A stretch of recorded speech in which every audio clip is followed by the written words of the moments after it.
இன்றைக்கி நம்ம எதை பற்றி பார்க்க போகிறோம் அப்படின்னா நற்றிணை அப்படின்றத ஒரு நூலை பற்றி தான் பார்க்க போகிறோம். நற்றிணை அப்படின்றது வந்து சங்க இலக்கியமான 8 தொகை 10 பாட்டு என்கின்ற சொல்லக்கூடிய 8 தொகை நூல்களை சார்ந்த ஒரு இலக்கிய வகை தான் இந்த நற்றிணை அப்படின்றது. இது வந்து 9 அடி முதல் 12 அடி வரை அடி அளவு கொண்டு உள்ள நூலாக இது விளங்குது. மொத்தம் 400 கவிதைகள் இருக்குது. அதனால் இதுக்கு வந்து நற்றிணை 400 அப்படின்ற வேறு பெயரும் உள்ளன.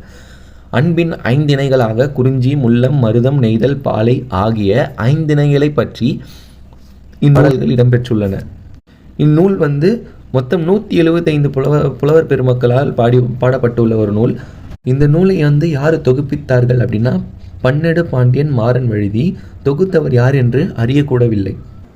இந்த நூலில் வந்து மொத்தம் 56 பாடல்களுக்கு பாடிய புலவர்களுடைய பெயரை அறியப்படவில்லை. அதனால் அந்த பாடலின் அடிகளையே புலவரோட பெயராக வச்சிருக்கிறாங்க.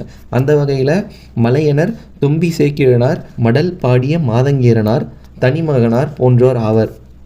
இந்நூல் முதலில் பின்னத்தூர் நாராயண சுவாமி ஐயர் 1914ஆம் ஆண்டில் உரை எழுதி பதிப்பித்துள்ளார். மேலும் இந்த நற்றிணை அப்படின்ற இலக்கிய நூல் வந்து அக இலக்கியம் சார்ந்த நூலாக இருக்குது.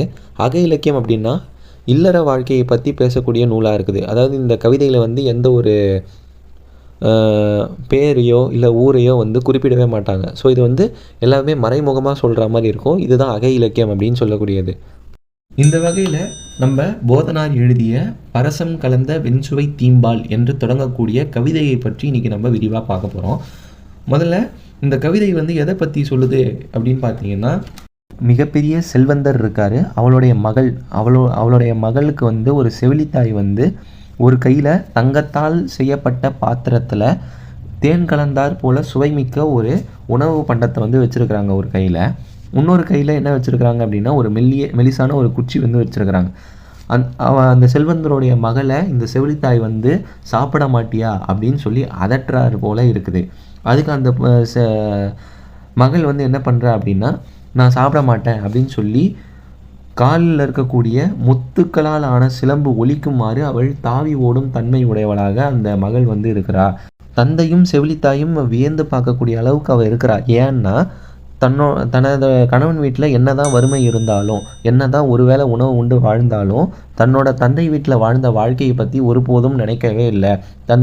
தன்னோட தந்தையோட சொத்து வளங்களை பற்றியோ செல்வ செழிப்பை பற்றியோ அவள் ஒருபோதும் நினைக்கவே இல்லை. இந்த மாதிரி அவளுக்கு எப்படி அந்த ஒழுக்கமும் அறிவும் அவளுக்கு வந்ததுன்னே தெரியலையே அப்படின்னு சொல்லி வியந்து பார்க்கக்கூடிய அளவுக்கு இந்த போதனாருடைய கவிதை வந்து அமைந்தார் போல கூறுது அப்படின்னு சொல்லி சொல்கிறாங்க.